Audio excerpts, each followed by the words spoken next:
ओम नमो भगवते वासुदेवाय। ओम नमो भगवते वासुदेवाय। ओम नमो भगवते वासुदेवाय। मुखं करोति वाचालं पंगुं लंघयते गिरिं यत्कृपातमहं वन्दे श्रीगुरुदीनतारिणं परमानन्दमाधवं श्रीचैतन्यमीश्वरम्। नारायणं नमस्कृत्यं नरं चैव नरोत्तमं देवीं सरस्वतीं व्यासं ततो जयमुदीरयेत्। नष्टप्रायेषु भद्रेषु नित्यं भागवत सेवया भगवती उत्तमश्लोके भक्तिर्भवति नैष्ठिकी। हरे कृष्ण कृष्ण कृष्ण हरे हरे, हरे राम राम राम हरे हरे। हरे कृष्णा। सभी भक्तों का पुनः स्वागत है आज के श्रीमद् भागवत कथा रूप कार्यक्रम में। 123वां अध्याय हम शुरू कर रहे हैं। सभी लोग संख्या दे दीजिए इस अध्याय को। भगवान श्री कृष्ण की दिनचर्या, हम सब की जिस प्रकार से दिनचर्या होती है तो भगवान की भी दिनचर्या है, भगवान श्री कृष्ण की दिनचर्या है। क्या दिनचर्या है वो आज हम समझने का प्रयास कर रहे हैं। भगवान श्री कृष्ण मुर्गे की बाग सुनकर सूर्योदय से पहले ही उठ जाते थे। सूर्योदय से पहले अर्थात ब्रह्म मुहूर्त में, और मुर्गे की बाग सुनकर, पहले समय में यही अलार्म होता था और उसी से उठते थे लोग। अभी तो मोबाइल में भी अगर मुर्गे की आवाज लगा ले तो भी नहीं उठ पाते हैं, राइट। पारिजात फूलों की सुगंध से मदमत भंवरे,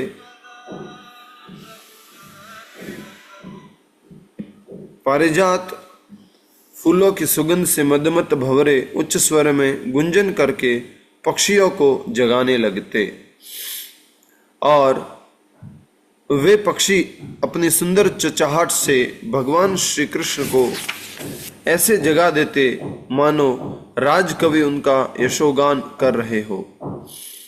ब्रह्म मुहूर्त की शुभ बेला आते ही अपने प्रियतम की बाहों में लेटी रुक्मिणी खिन्न हो जाती, क्योंकि उन्हें भगवान से विलग होना पड़ता था। तो ये रुक्मिणी जी का सेपरेशन भाव है यहाँ पर, कि रुक्मिणी जी या बाकी जितनी रानियां हैं सब भगवान के साथ में हैं, लेकिन जब भगवान जैसे ब्रह्म मुहूर्त आता है, भगवान उठते हैं, बिस्तर छोड़ते हैं, तो बाकी रानियां कोई अच्छा नहीं लगता था। सबसे पहले श्री कृष्ण अपने हाथ पैर और मुंह धोते और स्वयं अपने ऊपर ध्यान मग्न हो जाते। जैसे पहले भी पढ़ा था कि भगवान ध्यान करते थे, तो यहाँ उसका उत्तर आ गया है, अपने ऊपर ध्यान मग्न हो जाते थे स्वयं पर ही, क्योंकि स्वयं परम भगवान है। इसके बाद वे स्नान करके स्वच्छ वस्त्र पहनते, दैनिक पूजा पाठ करते, गायत्री मंत्र का जप करते तथा देवताओं एवं पितरों की पूजा करते।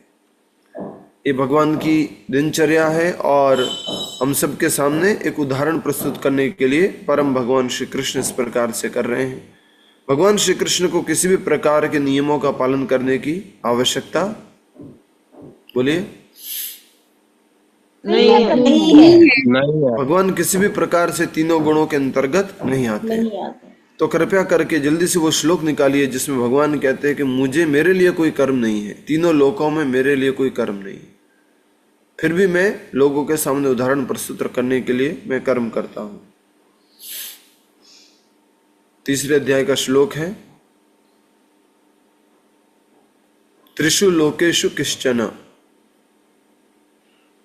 तीसरे अध्याय का श्लोक है, तीनों लोकों में मेरे लिए कोई करणीय नहीं है, फिर भी मैं लोगों के सामने उदाहरण प्रस्तुत करने के लिए कार्य करता हूं। यस, कौन सा श्लोक है बताइए सभी लोग। 3.22। 3.22 क्या श्लोक है? पूर्विका जी पढ़िए और अनुवाद पढ़िए। हाँ प्रभु जी। न मे पार्थसि कर्तव्यं त्रिषु लोकेषु किंचन, नानावाप्तमवाप्तव्यं वर्त एव च कर्मणि। अनुवाद श्री प्रभु पढ़िए।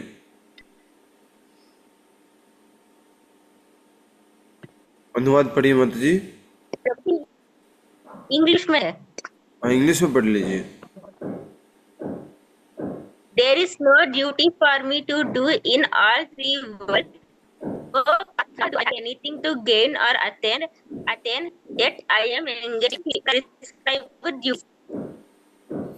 ठीक है, धन्यवाद। आपका वॉइस ब्रेक हो रहा था। आप में से एक जना हिंदी में पढ़िए इसका। सुशील जी 3.22।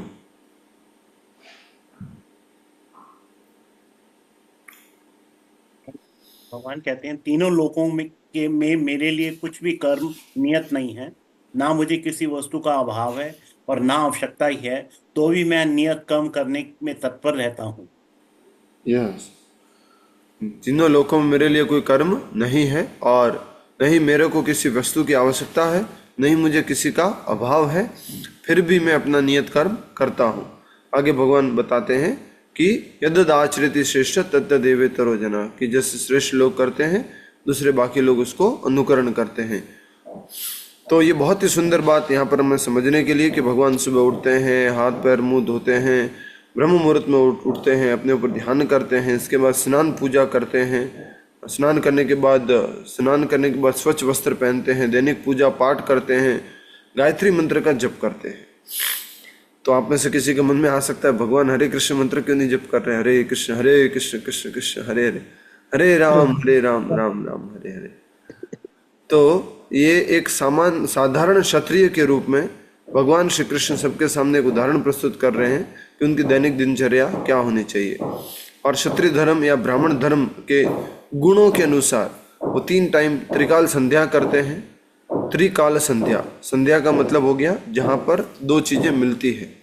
जैसे रात सुबह को मिलती है तो वो एक संध्या हो गई, सुबह दोपहर को मिलती है तो वो दूसरी संध्या हो गई, और दोपहर शाम को मिलती है तो वो तीसरी संध्या हो गई। तो तीनों टाइम में गायत्री मंत्र का पाठ और इस तरह से संध्या वंदना की कुछ उपासना पूजा होती है वो की जाती है। और देवताओं एवं पुत्रों पितरों की पूजा करते, देवताओं की भी पूजा करते। भगवान ने पहले गीता में तो बोला हुआ है कि किसी भी देवी देवताओं की पूजा करने की आवश्यकता नहीं है, पर सामान्य एक साधारण ग्रस्त किस प्रकार से जीवन जीता है, कैसे जीवन जीना चाहिए, उसका उदाहरण प्रस्तुत करते हुए परम भगवान श्री कृष्ण उदाहरण प्रस्तुत करने के लिए ऐसा कर रहे हैं। इसके पश्चात ब्राह्मणों को विभिन्न वस्तुएं दान में देते हैं। हमारे में से कुछ लोगों को अभी शर्म आ रही होगी, आ रही है किसी को? नहीं आ रही? अरे परम भगवान श्री कृष्ण अगर दिनचर्या पालन करते थे, वो देवी देवता की उपासना या पूजा करते थे या पितरों के लिए कुछ अर्पण करते थे, दैनिक पूजा पाठ करते थे, तो हमें तो बचपन से ही करना चाहिए था। हम कहाँ रह गए थे इन सब कार्यों में? पर भगवान श्री कृष्ण की अब कृपा हुई है कि अब हम सभी कर्म कांड के कार्यों से ऊपर उठ करके हम भक्ति के कार्य कर रहे हैं। तो बहुत ही उत्तम कृपा है भगवान की। इसके पश्चात श्री कृष्ण ब्राह्मणों को विभिन्न वस्तुएं दान में देते। यह श्री कृष्ण का नियम था कि वे प्रतिदिन 13,084 राइट प्रभु जी 84 यस 13,084 शांत स्वभाव वाली गायों का दान करते।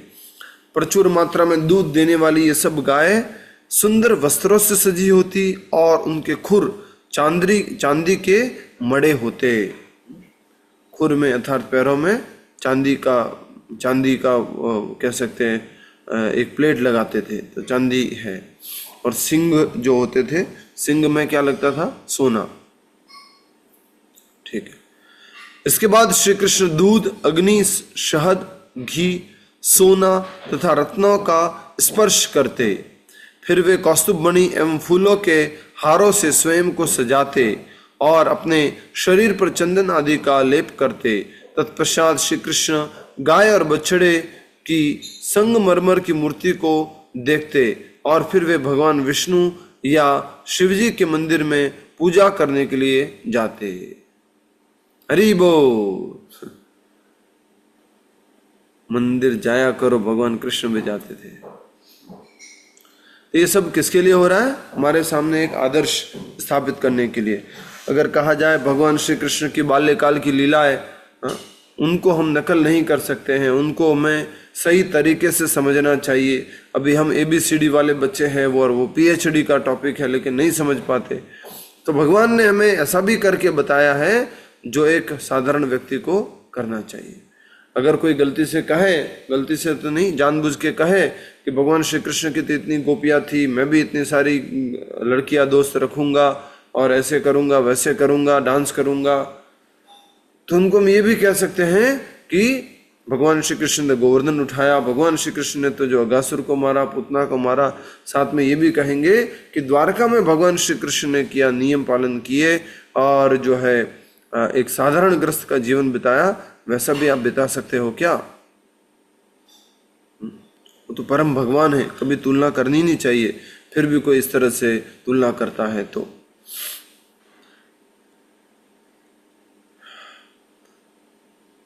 प्रातःकालीन भोजन से पूर्व अनेक ब्राह्मण उनसे मिलने के लिए आते और वे उन सब का स्वागत करते। भगवान श्री कृष्ण के लिए क्या बोला जाता है? नमो क्षत्रियस्य गोहितस्य, क्या बोलते हैं? नमो ब्राह्मण देवाय गो ब्राह्मण हिताय च। अच्छा, बाकी लोग बोलिए, क्या बोलते हैं? नमो नमो गो क्षत्रिय हिताय च। हाँ? नमो ब्रह्मण्य, ब्रह्मण्य मतलब यहाँ पर भगवान स्वयं है। और नमो ब्रह्मण्य देवाय गो ब्राह्मण हिताय च, गाय और ब्राह्मण। और ऐसा बताते हैं, इस बात को भी ध्यान से सुनिए, खास करके हमारे अर्जुनाथ प्रभु जी जो बहुत अध्ययन करते हैं, तो वो भी एक बार पूछ रहे थे तो हम लोग भी उत्तर नहीं दे पाए थे। उन्होंने बताया कि गो ब्राह्मण हिताय च आया, ऐसा नहीं आया ब्राह्मण गो हिताय च। गो और ब्राह्मण में सबसे पहले कौन प्रिय है भगवान को? गो प्रिय है। उसका कारण बताते हैं कि गाय के दूध से ही, जब ये ब्राह्मण लोग गाय का दूध पिएंगे तभी तो ये ब्राह्मण लोगों की बुद्धि जो है वो नरिश होगी, वो जो है अच्छी बनेगी उनकी बुद्धि, और वो फिर शास्त्रों को समझ पाएंगे। इसलिए नमो ब्रह्मण्य देवाय गो ब्राह्मण हिताय च। सबसे अधिक कौन प्रिय भगवान को? गो माता। ठीक है, बहुत अच्छा बताया, पालन पोषण करने वाली गो माता। ठीक है, इसके बाद श्री कृष्ण दूध, अग्नि, शहद, घी, सोना हो गया ये तो। हाँ, भगवान से मिलने के लिए आए लोग उन्हें जो भी, ये हो गया क्या, लोगों को उपहार देकर वे उनकी इच्छाएं पूरी करते और फिर उन्हें संतुष्ट देखकर स्वयं प्रसन्न होते। भगवान से मिलने के लिए आए लोग उन्हें जो भी मालाएं, तांबूल, चंदन आदि देते, वे उन्हें ब्राह्मणों अथवा अपने वरिष्ठ परिवार वालों में बांट देते। उसके बाद वे बचे हुए उपहारों को अपनी रानियों एवं मंत्रियों में वितरित करते और अंत में शेष बची वस्तुओं का स्वयं उपयोग करते।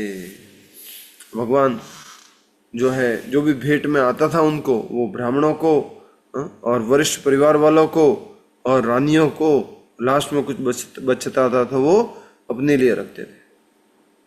हमारे लिए गिफ्ट में आए तो हम क्या करेंगे? सबसे पहले हम ही यूज करेंगे उसको। हमारे लिए गिफ्ट में आएगा मतलब सबसे पहले जो बेस्ट वस्तु है वो अपने लिए साइड में कर दी। उसके बाद में कुछ दिखा कि ठीक है ये काम का नहीं है, ये किसी और के बर्थडे पे या किसी दोस्त को या किसी को गिफ्ट कर सकते हैं, तो ऐसे करके हम कर देते हैं। और भगवान श्री कृष्ण सर्वप्रथम ब्राह्मणों को, फिर जो है वरिष्ठ परिवार वालों को, और उसके बाद में रानियों को और मंत्रियों को वितरण किया जो भी उपहार आए। एक और सुंदर लाइन है, इसको अंडरलाइन कर लीजिए। लोगों को उपहार देकर वे उनकी इच्छाएं पूरी करते और फिर उन्हें संतुष्ट देखकर स्वयं प्रसन्न होते। भक्त और भगवान का ये विशेष संबंध है जिसमें भक्त भगवान को खुश करके प्रसन्न होता है और भगवान भक्त को, यस, भक्त को, भगवान भक्त को और भक्त उपहार देके प्रसन्न होते। हाँ जी, भक्त को उपहार देके प्रसन्न होते। यस, तो भगवान बहुत प्रसन्न होते हैं जब उनका भक्त प्रसन्न होता है। उपहार देना नहीं समझेंगे इसको इस तरह से समझिए कि भक्त जब प्रसन्न हो गया तो भगवान प्रसन्न हो गए, जब भगवान प्रसन्न हो गए तो भक्त प्रसन्न हो गया। इसमें उपहार देने से हुआ या पनिशमेंट देने से हुआ, कैसे हुआ, वो सब भगवान के ऊपर है। ठीक है,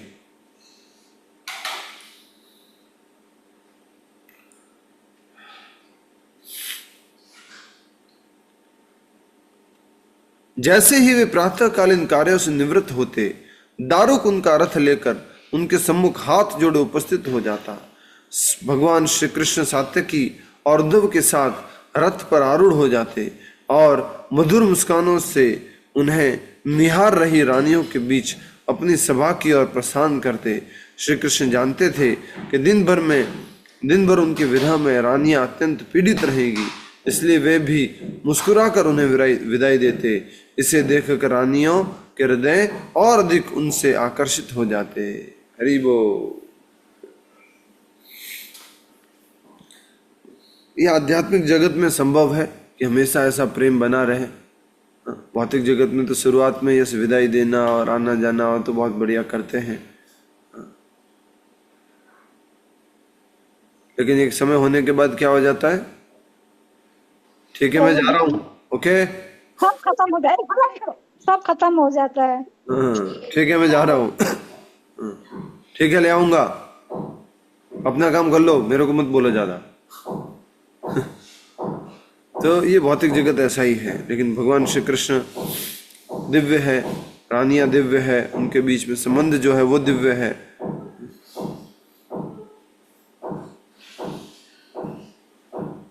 बुक नंबर बता दीजिए एक बार। जो पुरानी वाली बुक है उसमें तो है 476। 463 पुरानी वाली में है 476 एंड जो नई वाली में 463। चेक कर लीजिए। ठीक है, तो बहुत ही सुंदर। और मैंने ये लाइन इसलिए बोला है आपको, एक तो ये कि भक्त भगवान को देख करके प्रसन्न होते हैं और भगवान भक्त को देख करके प्रसन्न होते हैं, हो गया। उसके बाद दूसरा ये था कि भगवान का जो प्रेम है वो शाश्वत है। आप में से द्वारका कितने लोग गए हैं? द्वारका, जगन्नाथ, द्वारकापुरी, गुजरात? उर्मिल माता जी, पूनम माता जी, पीके गुप्ता जी, उषा भूषण गोयल जी, सुशील कुमार जी, सुशीला माता जी, वंदना गुप्ता माता जी, अंकिता सोनी माता जी, मीरा गुप्ता जी, जयलक्ष्मी माता जी, रेशमा माता जी, सुमन माता जी, मीरा गुप्ता माता जी, मिथिलेश माता जी। ठीक है, बहुत कम लोग गए इसका मतलब। वंदना धामनस्कर माता जी, वेरी गुड। प्रमिला खेमानी माता जी, हरि बोल। तो जब द्वारका जाते हैं तो वहां पर दो प्रकार की द्वारका है। एक तो भेंट द्वारका है और एक गोमती द्वारका है, गोमती के किनारे पर जो द्वारका है। तो आप देख रहे हैं कि भगवान श्री कृष्ण अपने सारे सुबह के कार्यक्रमों से निवृत्त हुए, फिर दारुक और आपका जो कौन थे, दारुक और साथ में कौन आए?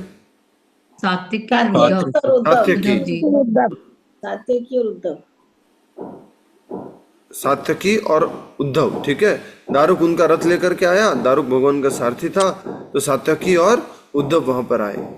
तो रानियां उनको मधुरता से, मुस्कान से उनको देख रही थी। भगवान श्री कृष्ण ने भी उनको उधर मुस्कान से विदाई दी।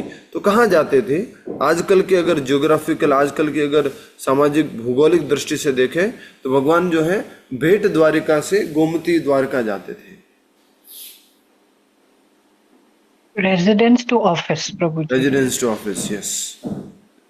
अंकिता माता जी लिख रहे हैं, Bet Dwarka was house of Krishna and Gomti Dwarka was office of Krishna. ठीक है, अब देखिए ऑफिस का भी एक बहुत सुंदर हॉल है, उसके बारे में भी आगे आने वाला है। तत्पश्चात श्री कृष्ण स्वर्ग से लाई अपनी सुधर्मा नामक राजसभा में प्रवेश करते। इस स्वर्ग की एक राजसभा है, एक असेंबली हॉल है ये, जहाँ सारे राजपाट का कार्यक्रम और भगवान श्री कृष्ण बैठा करते थे। तो भगवान ने सुधर्मा हॉल में प्रवेश किया। जनरली आप मंदिर जाते हो, खास करके हमारे हरे कृष्ण मंदिर भाड़त जाओगे अहमदाबाद में, तो वहाँ पर भी एक हॉल है, उसका नाम है सुधर्मा हॉल। तो हर एक जनरली क्या करते हैं कि मंदिर में जो भी हॉल होते हैं, जो रूम होते हैं, उन सबको नाम दे देते हैं। तो ध्रुव कक्ष, प्रहलाद कक्ष, Sudharma hall, Pandav hall, Hanuman hall, Narad hall, इस तरह से। तो जैसे तैसे करके भगवान का नाम, अपने भक्तों का नाम अपने मुख पर आता रहे। ठीक है। तत्पश्चात श्री कृष्ण स्वर्ग से लाई अपनी सुधर्मा नामक राजसभा में प्रवेश करते, जो भूख, प्यास, शोक, मोह, वृद्धावस्था तथा मृत्यु जैसी 6 सांसारिक पीड़ाओं से मुक्त थी। हे भगवान, ऐसा हॉल हमें भी दे दो। क्या क्या है? भूख, प्यास, शोक, मोह, वृद्धावस्था, मृत्यु जैसी 6 सांसारिक पीड़ाओं से मुक्त थी। एक और चीज होनी चाहिए थी इसमें, नींद। तो आराम से चैंटिंग कर सकते थे इस हॉल में। इस हॉल में बैठने के बाद भी नींद जरूर आएगी, क्योंकि इसमें बाकी चीजें है, लेकिन नींद वाली प्रॉब्लम का सॉल्यूशन नहीं है। ठीक है, थोड़ा हंसी मजाक के लिए बोला। ये हॉल जो था वो 6 प्रकार की सांसारिक पीड़ाओं से मुक्त था। भूख, प्यास, शोक, मोह, वृद्धावस्था और मृत्यु जैसी 6 सांसारिक पीड़ाओं से मुक्त था। वो सुधर्मा नामक राजसभा। आचार्यगण व्याख्या करते हैं कि जिस समय श्री कृष्ण अपने प्रत्येक महल से बाहर निकलते, वे उस महल में रहने वाले निवासियों से विदाई लेते, फिर सुधर्मा के सामने पहुंचकर वे सब रूप एक हो जाते और भगवान अपने पार्षदों के साथ सभा में प्रवेश करते।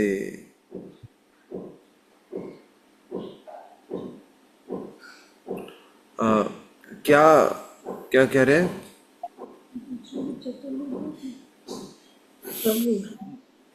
प्रभु भगवान सारे 1008 महल से सारे कृष्ण जी निकलते थे, फिर सुधर्मा के सामने पहुंचते ही एक रूप हो जाते। हाँ। वैसे जनरली आज तक हमने समझा है ना, ध्यानपूर्वक समझिएगा, वो ये समझा है कि विष्णु जो रूप है वो चतुर्भुज रूप है। विष्णु रूप चतुर्भुज रूप है, आज तक हमने ये समझा है। लेकिन ये जो भगवान श्री कृष्ण का द्वारका रूप है, ये भी कैसा है? बोलिए। चतुर्भुज रूप ही है। चतुर्भुज रूप है, और इसको वासुदेव रूप भी कहते हैं। ठीक है, चतुर्भुज। कृष्ण भी किस रूप में? चतुर्भुज रूप में। इसलिए आपने कब देखा था, जब पौंड्रक का आमना सामना हुआ था, तो पौंड्रक ने क्या बोला था भगवान को?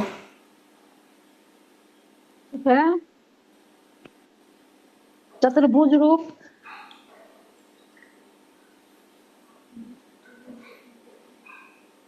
पौंड्रक ने क्या बोला था?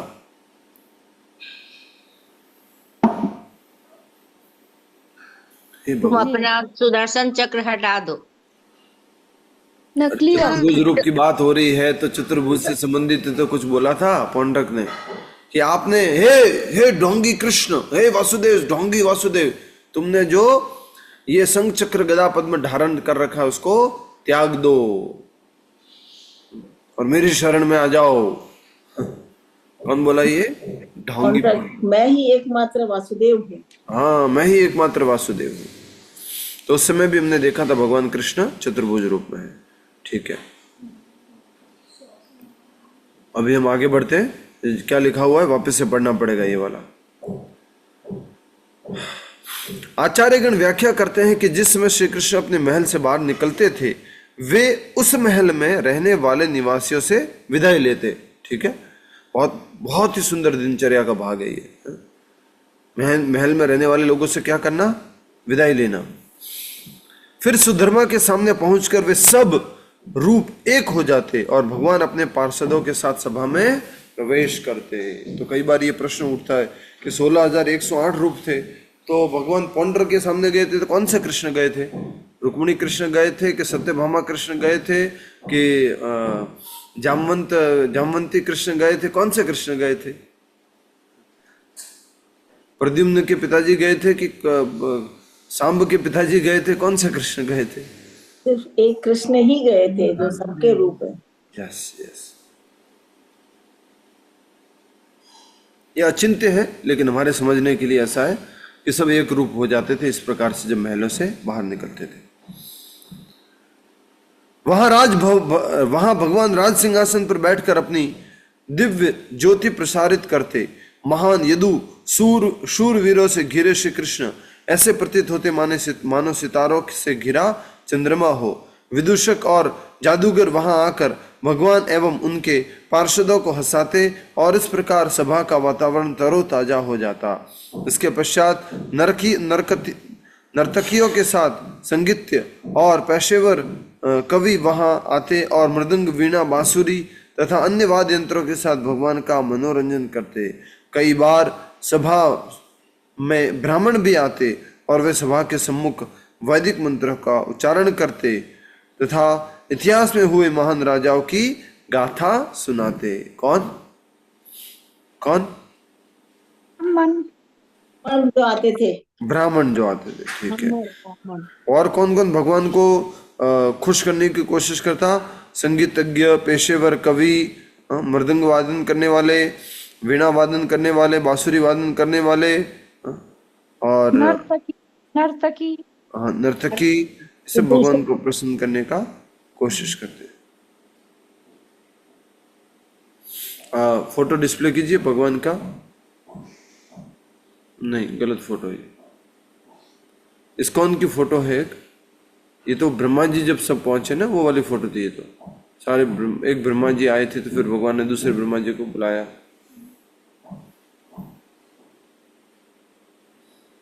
बहुत सुंदर दर्शन है ये वाले। अभी कीजिएगा, अभी स्क्रीन पर डिस्प्ले कर रहे हैं। ठीक है, जब तक डिस्प्ले होते हैं आगे बढ़ते हैं। तो ब्राह्मण लोग भगवान के सम्मुख वैदिक मंत्रों का उच्चारण करते या महान राजाओं की गाथा सुनाते। एक दिन द्वारका में एक अनजान व्यक्ति आया और श्री कृष्ण की अनुमति से उसे सभा में लाया गया। आते ही उसने श्री कृष्ण को प्रणाम किया और उन 20,000 राजाओं का संदेश सुनाया जिन्हें जरासंध ने समर्पण न करने के कारण बंदी बना लिया था। इसी तरह से भगवान कहाँ बैठे हुए थे? एक बार राज्यसभा में। सभी लोग एक बार कोशिश करो, थोड़ा सा ट्राई करो राज्यसभा में बैठने की। ठीक, तो ऐसे थोड़ी ना बैठेंगे माता जी।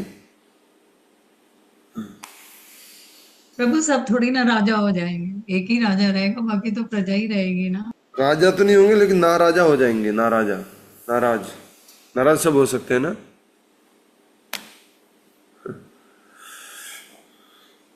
हमारे राजस्थान में समझाते हैं नाराज तो महाराज होते हैं, इसलिए नाराज मत हो। महाराज फेमस है, बोले नाराज। ठीक है, जिस जोक के लिए।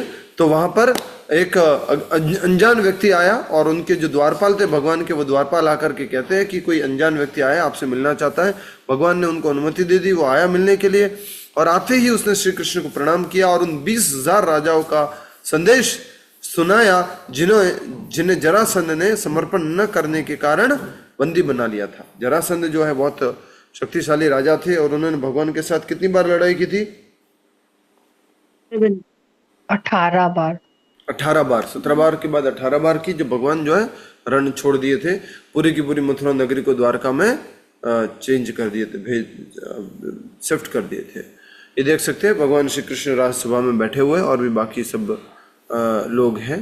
पर ये मुझे लगता है राजसूय यज्ञ वाला है, ये युधिष्ठिर महाराज वाला। ठीक है, ये राजसूय यज्ञ वाला है। हाँ, इसी तरह से एक और है।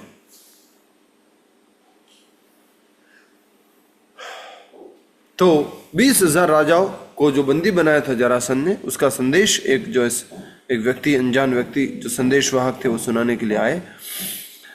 अपने संदेश में उन्होंने लिखा, हे श्री कृष्ण, आप अपने शरणागतों को समस्त भय से मुक्त करते हैं।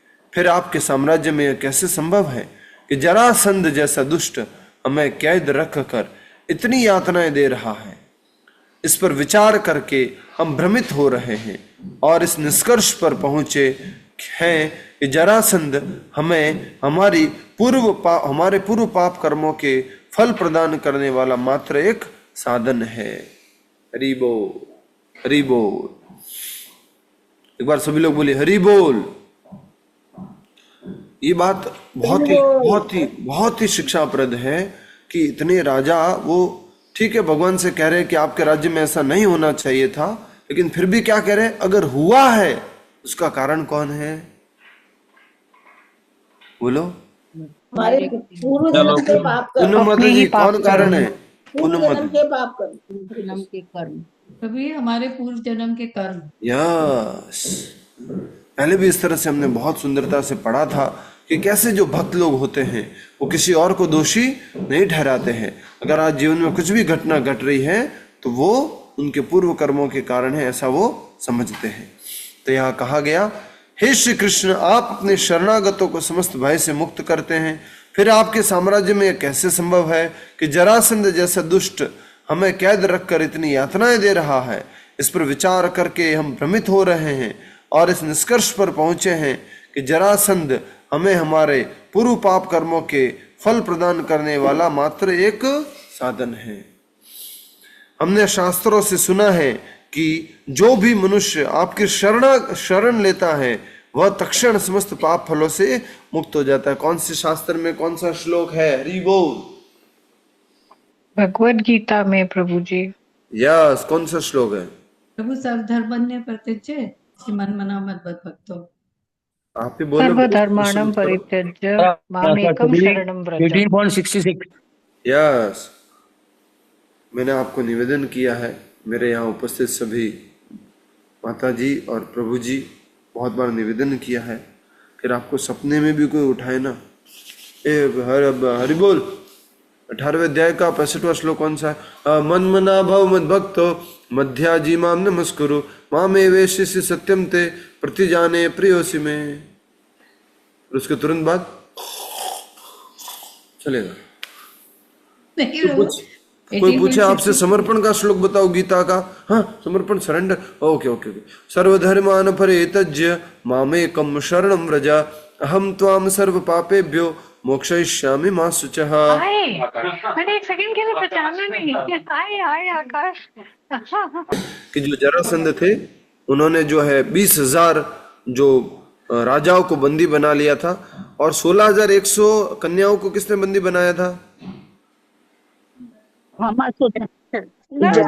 सोमासुर या नरकासुर। ठीक है, उसी की मृत्यु के नाम पर नरक चतुर्दशी मनाई जाती है, जो दिवाली के एक दिन पहले आती है।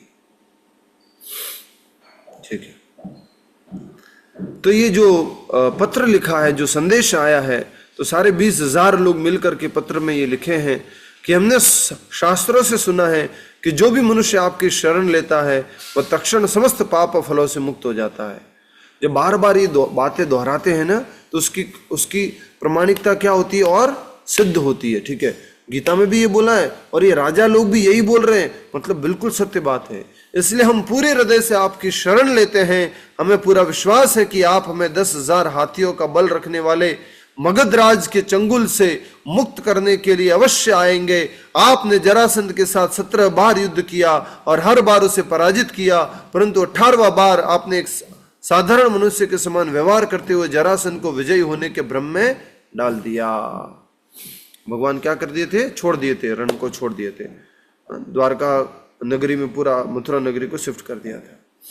तो बहुत ही सुंदर बात कही है।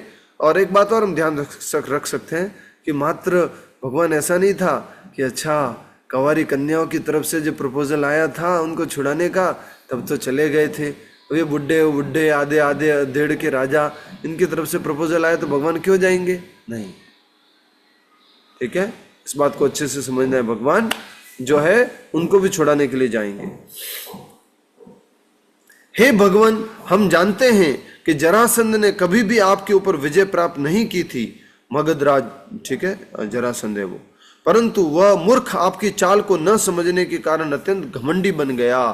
राजाओं का संदेश सुनाने के बाद उस दूत ने कहा, हे भगवान, ये सब राजा आपके शरणागत हैं और आपके दर्शनों के लिए उत्सुक है। अब आपको उचित लगे, जो आपको उचित लगे वो कृपया कीजिए। मतलब मैं क्या कहूं, ऐसी प्रार्थनाएं सुन करके ना बस एक चीज रह जाती है, आंखों से आंसू टपकना।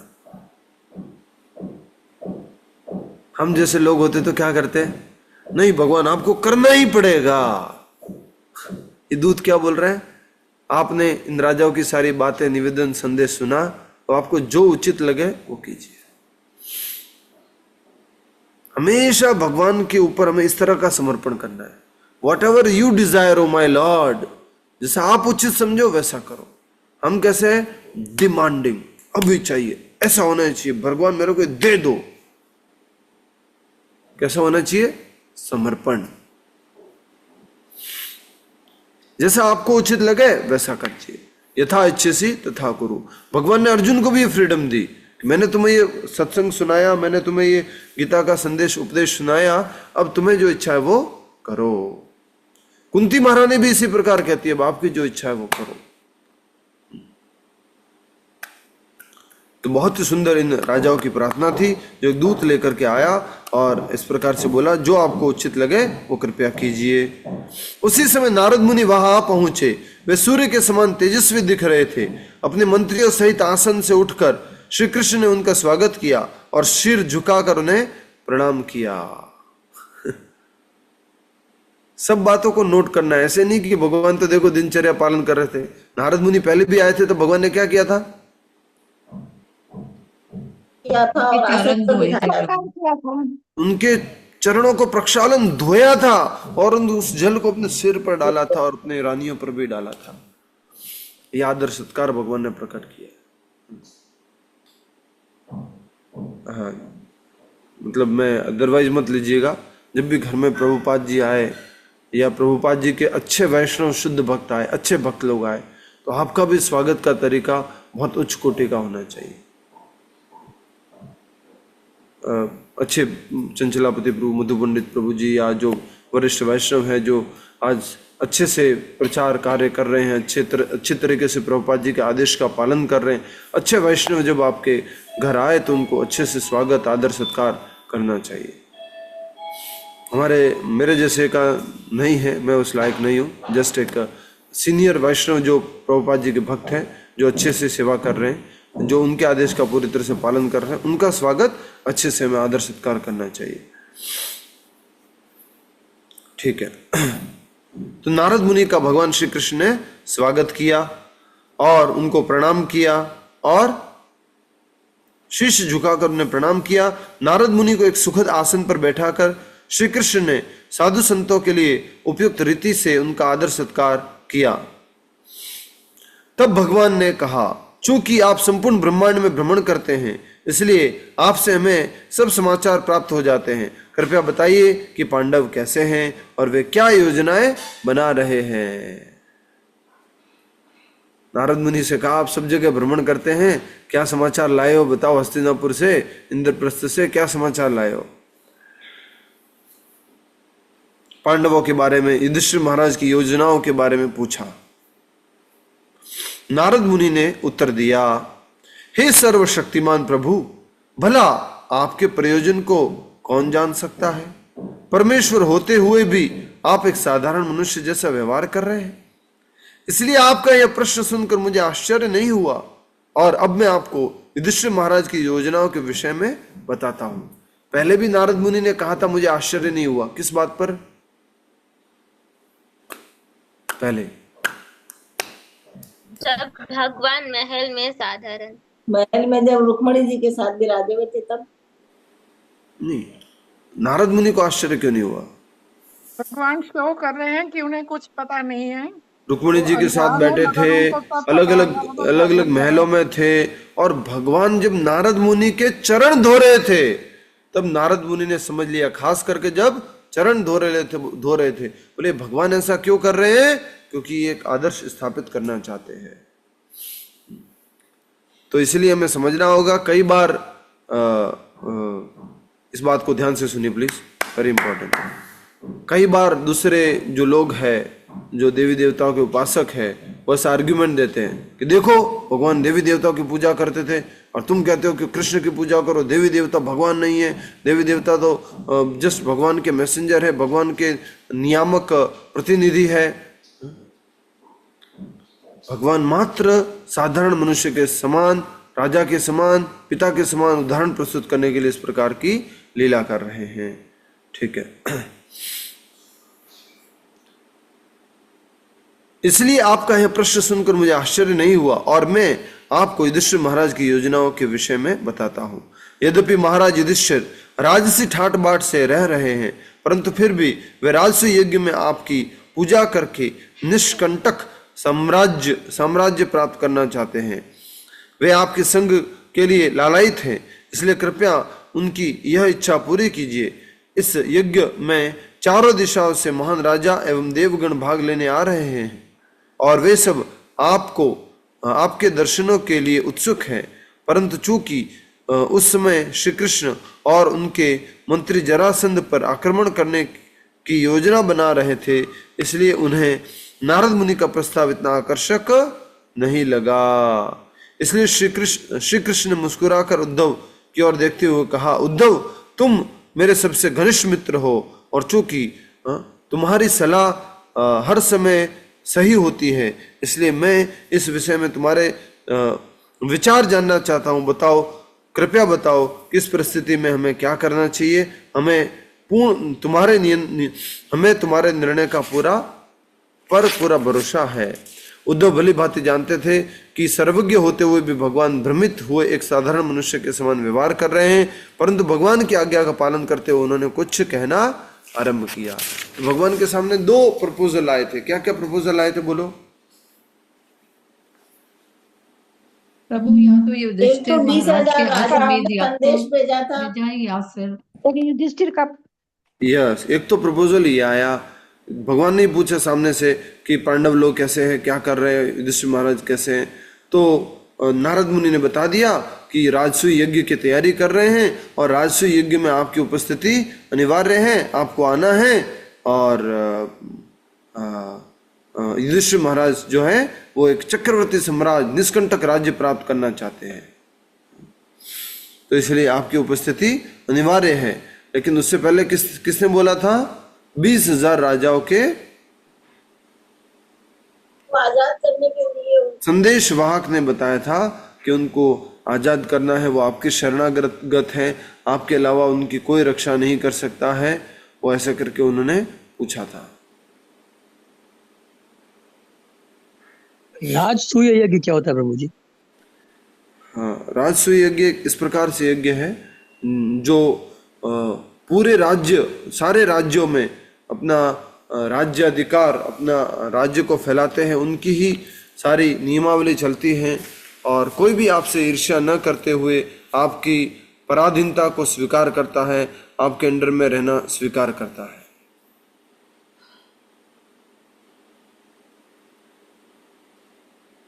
यज्ञ क्या क्या हुआ है? यज्ञ क्या हुआ? हवन करना, हवन। वहां पर हवन करने से, तो हवन करने से बाकी सब लोग आपकी बात मान जाएंगे? नहीं, हवन करने से नहीं जाएंगे। अभी आगे आएगा कथा में, जब पांडव लोग जाएंगे सभी दिशाओं में और वो जब सारे राजाओं से मिलेंगे, बातें करेंगे, उनसे चर्चा होगी, तब वो लोग आपकी बात मानते हैं। और फिर इस तरह से घोषणा होती है कि महाराज युधिष्ठिर जो है पूरी सृष्टि के निष्कंटक राजा होंगे। ठीक है, और कोई प्रश्न है तो पूछिए सभी लोग।